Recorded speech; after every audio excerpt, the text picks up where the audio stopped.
الحمد للہ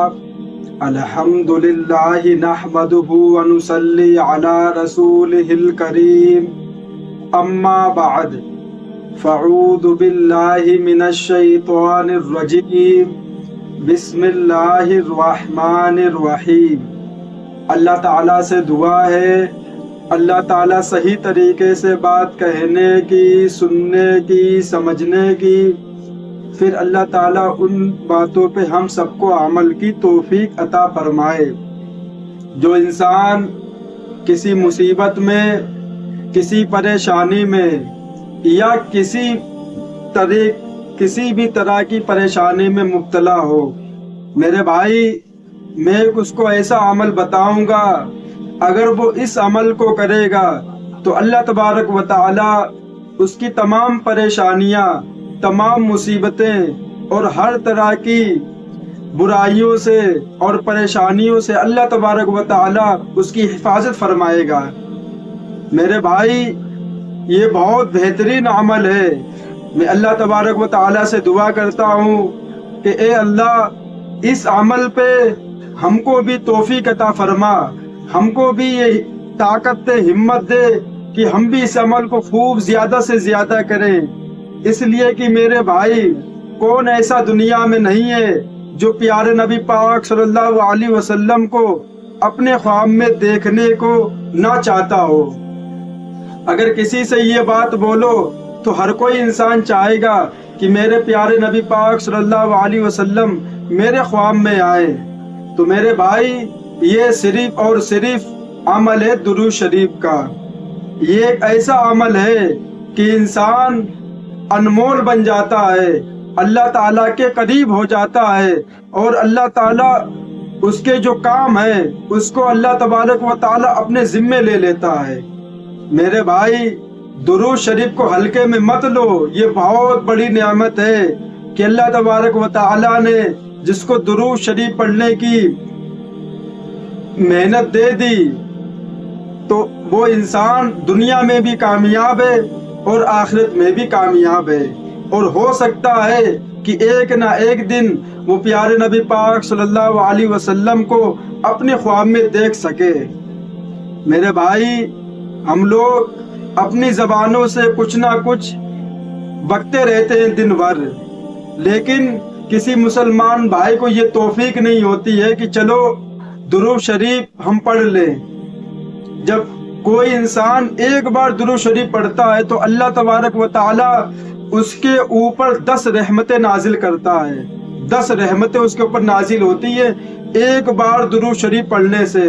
اور میں نے یہاں تک سنا ہے کہ جو انسان درود شریف پڑھتا ہے اس کا نام اور اس کے باپ کا نام لکھ کے اللہ تعالیٰ اپنے پاس رکھ لیتا ہے، اور قیامت کے دن وہ دکھایا جائے گا۔ یہاں تک میں نے سنا ہے علماء لوگوں سے کہ اس انسان کا نام لکھ لیا جاتا ہے جو نبی پاک صلی اللہ علیہ وسلم پہ درود پڑھتا ہے۔ اب بہت سے مسلمان بھائی یہ کہیں گے کہ ہم کو درود آتی نہیں ہے، ہم پھر کیسے پڑھیں؟ میرے بھائی اگر انسان کوئی چیز سیکھنا چاہے اس دور کے اندر تو اس کو کسی طریقہ کی کوئی مصیبت، کوئی پریشانی نہیں آ سکتی ہے۔ کیوں؟ آپ یوٹیوب پہ بولیں گے درود شریف، لاکھوں درود شریف آ جائیں گی، لاکھوں ایک نہیں لاکھوں ہزاروں آ جائیں گی، اور وہ آپ کو پڑھ کے سنائیں گے اور آپ یاد کر لو۔ پہلے کیا تھا کہ موبائل نہیں تھے تو انسان کو بہت مصیبت ہوتی تھی، کسی کے پاس ٹائم نہیں ہوتا تھا کہ ہم تم کو یاد کروا دیں، لیکن اب کسی کو درود شریف یاد کرنی ہے، اس کو یہ لگ رہا کہ ہم نے غلط یاد کی ہے، یوٹیوب پہ بولو ویڈیو آ گئی، وہ آپ کو پڑھ کے سنائے گا، جہاں پہ غلطی ہوگی آپ پکڑ لو گے کہ میری یہ غلطی تھی، سدھار لو گے آپ۔ اتنا آسان ہے۔ درود شریف کوئی بھاری تھوڑی ہے، نماز میں پڑھی جاتی ہے۔ اللہم صلی علی محمد وعلی آل محمد کما صلیت علی ابراہیم وعلی آل ابراہیم انک حمید مجید، اللہم بارک علی محمد وعلی آل محمد کما بارکت علی ابراہیم وعلی آل ابراہیم انک حمید مجید۔ کتنی چھوٹی سی ہے، کتنا ٹائم لگا پڑھنے میں؟ اللہ تبارک و تعالیٰ نے میرے اوپر 10 رحمتیں نازل کی ہے۔ اس کا وعدہ ہے کہ جو میرا بندہ ایک بار درود شریف پڑھے گا ہم اس کے اوپر 10 رحمتیں نازل کریں گے۔ اور اس کے کاموں کو اپنے ذمے لے لیں گے۔ اسی کے متعلق ایک واقعہ میں آپ کو سنانا چاہتا ہوں۔ درود شریف کی رحمت اور برکت۔ یہ واقعہ ایک بہن کا ہے جس کو اسلام قبول کیے 1 سال مکمل ہوا۔ اس بہن نے بتایا کہ جب سے اسلام قبول کیا ہے اللہ پاک نے ہر وقت درود پڑھنے کی توفیق عطا فرمائی ہے، اور درود کی برکت اور رحمت سے میں نے کئی بار رسول اللہ صلی اللہ علیہ وسلم کی زیارت کی ہے۔ سبحان اللہ۔ درود پاک ایک ایسا عمل ہے جو انسان کو انمول کر دیتا ہے۔ نبی کریم صلی اللہ علیہ وسلم پر درود پڑھنا آپ شروع کر دیں، دنیا کے تمام مسائل حل ہو جائیں گے، آپ اللہ کے قریب ہو جائیں گے، اللہ آپ پر کرم اور فضل فرمائے گا۔ یہ تھا چھوٹا سا واقعہ، لیکن اگر اس کو دیکھا جائے تو یہ بہت بڑی چیز ہے۔ کیوں؟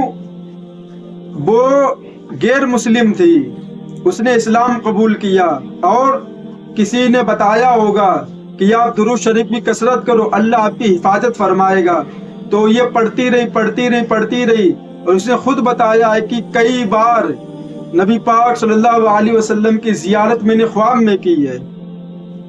انسان کچھ بھی عمل کرے، نماز پڑھے، روزہ رکھے، زکوٰۃ دے، حج کرے، کچھ بھی کرے، لیکن یہ ثابت نہیں ہو سکتا ہے کہ پیارے نبی پاک صلی اللہ علیہ وسلم اس کے خواب میں آ جائیں۔ یہ کوئی نہیں کہہ سکتا ہے، لیکن اگر کوئی درود شریف پڑھنا شروع کر دے تو اس بات کا امکان ہے، یہ ممکن ہے کہ نبی پاک صلی اللہ علیہ وسلم اس کو خواب میں نظر آ جائیں، صرف اور صرف درود کی برکت سے۔ باقی نماز، روزہ، حج، زکوٰۃ یہ اپنی جگہ ہے، ان کو چھوڑو گے تو گناہ بھی پڑے گا، لیکن یہ جو عمل کرے اچھی بات ہے، عمل کرے، لیکن اس سے یہ ثابت نہیں ہے کہ اس کو ہمارے نبی خواب میں نظر آ جائے۔ لیکن درود جو انسان پڑھے تو یہ امکان لگایا جا سکتا ہے، یہ ممکن ہے کہ درود کی برکت سے ہمارے نبی اس کے خواب میں بھی آ جائیں اور وہ دیکھ لے ہمارے نبی پاک صلی اللہ علیہ وسلم کو۔ یہ برکت، یہ رحمت ہے درود شریف کی، لیکن مسلمان یہ کرنے کے لیے تیار نہیں ہے۔ ہم خود یہ سوچتے ہیں کہ جتنا میرا ٹائم ہو اللہ کے ذکر میں ٹائم گزرے، جب میرا من ہوتا ہے درود شریف پڑھنا شروع کر دیتے ہیں، سڑک پہ چلتے ہیں دماغ میں آتا شروع کر دیتے ہیں، کیا ہے؟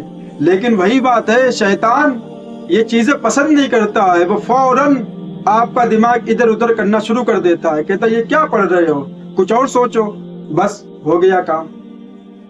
اس لیے کہ وہ نہیں چاہتا ہے کہ کوئی بھی اللہ کا بندہ ایسا عمل کرے جو ہمیں پسند نہ ہو اور اللہ کو پسند ہو۔ وہ کہتا تم وہ عمل کرو جو ہمیں پسند ہو لیکن اللہ کو نہ پسند ہو، نہ اس کے نبی کو پسند ہو، وہ کام کرو، تم یہ کام مت کرو۔ تو میرے بھائی، فیصلہ آپ کے ہاتھوں میں کہ آپ کو کس کو خوش کرنا ہے، اپنے نبی کو، اپنے اللہ کو، یا شیطان کو۔ اگر شیطان والے کام کرنا تو شیطان تو خوش ہوگا، لیکن اللہ آپ سے ناراض ہو جائے گا، نبی پاک صلی اللہ علیہ وسلم آپ سے ناراض ہو جائیں گے۔ کیوں؟ آپ نے داڑھی کاٹ کے پھینک دی، جو طریقہ نبی نے بتایا وہ تم نے چھوڑ دیا، غیروں کا طریقہ اپنائے ہوئے ہو، تو کہاں سے ہمارے نبی پاک صلی اللہ علیہ وسلم محبت کریں گے ہم سے؟ انہوں نے ہمارے لیے کیا کچھ نہیں کیا، پتھر کھائے لوگوں سے، جس راستے سے جاتے تھے وہاں لوگ کانٹے بچھا دیتے تھے، جہاں سے نکلتے تھے ان کے اوپر کوڑا ڈالا جاتا تھا۔ کس لیے؟ ہم لوگوں کے لیے، کہ مسلمان ایک اللہ کی عبادت کرے اور لا الہ الا اللہ پڑھ لو، کامیاب ہو جائے۔ کس نے محنت کی؟ ہمیں تو گھر پہ بیٹھے بیٹھے ایمان مل گیا، اسلام آ گیا میرے پاس، وہ کیسے آیا ہے وہ ہم لوگ کو نہیں پتا ہے۔ پتا جبھی ہوگا جب ہم اپنے پیارے نبی پاک صلی اللہ علیہ وسلم کی سیرت کو پڑھیں گے، تب معلوم ہوگا کہ یہ اسلام ہمارے ماں باپ کے اندر کیسے آیا، کہاں سے آیا، کتنی محنت کی ہے صحابہ نے نبی پاک صلی اللہ علیہ وسلم نے اس کے اوپر، تب جا کے یہ ہم کو ملا ہے۔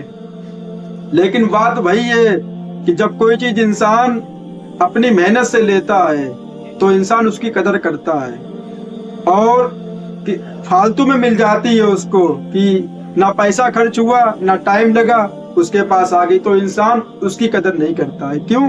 اس کا کچھ گیا ہی نہیں ہے۔ ابھی کوئی گاڑی لے، اپنا خون پسینہ کر کے گاڑی خریدے گا تو اس کے سنگ کیا کرے گا؟ وہ اپنی جان سے زیادہ پیار کرے گا، اس کو، اس کی حفاظت کرے گا۔ کیوں؟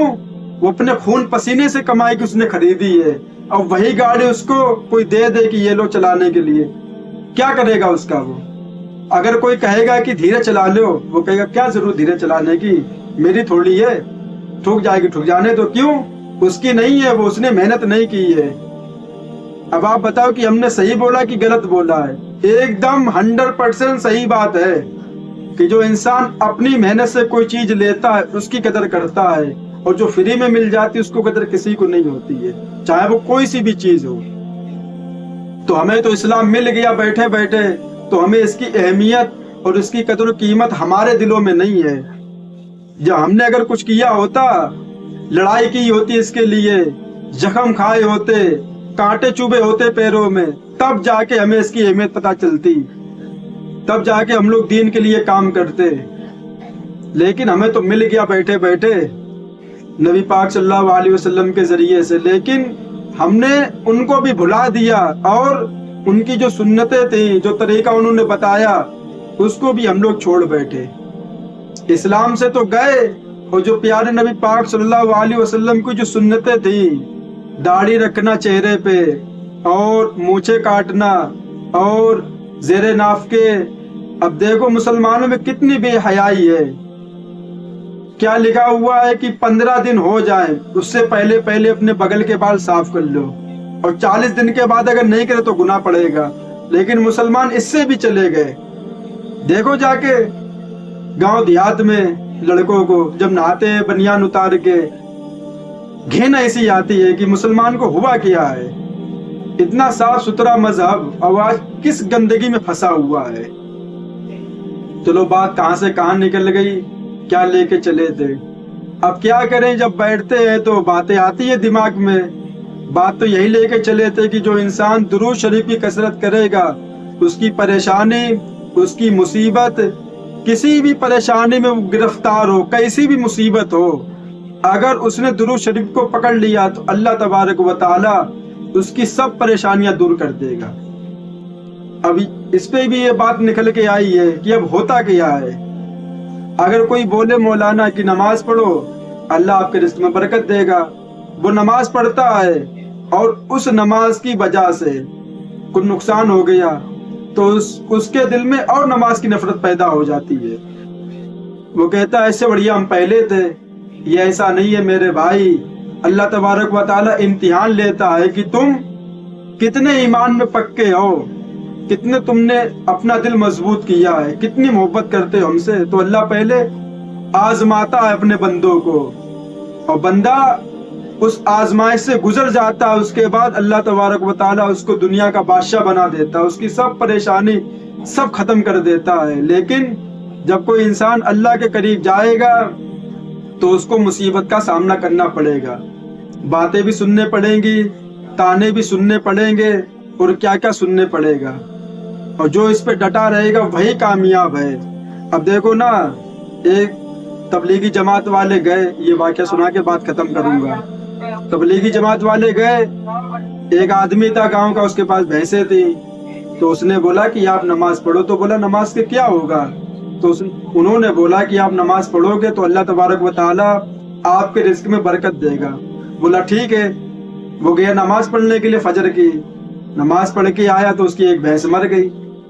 بولا یہ کیا بات ہوئی؟ ایک نماز پڑھی، ایک بھینس مر گئی۔ دوسری نماز پڑھنے گیا، دوسری بھینس مر گئی۔ تیسری نماز پڑھنے گیا، تیسری بھینس مر گئی۔ تو وہ مولانا کے پاس گیا، بولا آپ نے بولا نماز پڑھو برکت ہوگی، میری تو 3 بھینسیں مر گئی ہیں۔ تو انہوں نے بولا کہ اللہ آپ کا امتحان لے رہا ہے، اور اس کے بعد اتنی بھینس دے گا آپ کو، اتنی بھینس دے گا جتنا آپ نے اپنے دماغ میں تصور بھی نہیں کیا ہوگا کہ اللہ ہم کو اتنا نماز دے گا۔ لیکن وہ کس لیے کر رہا تھا؟ صرف اور صرف لالچ میں، کہ انہوں نے بول دیا تھا کہ اللہ برکت دے گا، تو اس نے نماز بس سب چھوڑ دی، وہ برباد ہو گیا، سب مر گئی بھینسیں۔ کیوں؟ اللہ اس کو آزما رہا تھا کہ دیکھیں میرا بندہ اب میرے لیے کیا قربان کر سکتا ہے، کتنی بھینسیں قربان کر سکتا ہے میرے لیے۔ اگر یہی کوئی نیک بندہ ہوتا تو وہ کیا کہتا کہ ہم سب نماز پڑھیں گے چاہے میری سب بھینس کیوں نہ مر جائیں. اگر یہی اللہ کو منظور ہے تو ہم کو بھی یہی منظور ہے، لیکن اس نے ایسا نہیں کیا. تو اللہ امتحان لیتا اپنے بندوں کا. ہم لوگ تو امتحان نہیں لے سکتے اللہ کا، وہ لے سکتا ہمارا امتحان، اور لیتا بھی ہے، آزماتا ہے کہ دیکھے میرا بندہ کیا قربان کر سکتا میرے لیے. انسان لڑکیوں کے چکر میں، بات کے چکر میں نماز چھوڑ دیتے ہیں، قرآن کی تلاوت چھوڑ دیتے ہیں. وہ سب اپنی جگہ ہے، لیکن میرے بھائی یہ جو چیز ہے وہ اپنی جگہ ہے. کام وہ بھی کرو لیکن اللہ کو مت بھولو. اگر اللہ کو بھلا دیا تو دنیا بھی برباد، چاہے کچھ بھی کر لو تم، کتنا پیسہ ہو، کتنی دولت ہو، کچھ بھی تمہارے پاس ہو، اور مرنے کے بعد جو آخرت والی زندگی ہے اس میں بھی ناکام. وآخر دعوانا وللحمد للہ رب العالمین.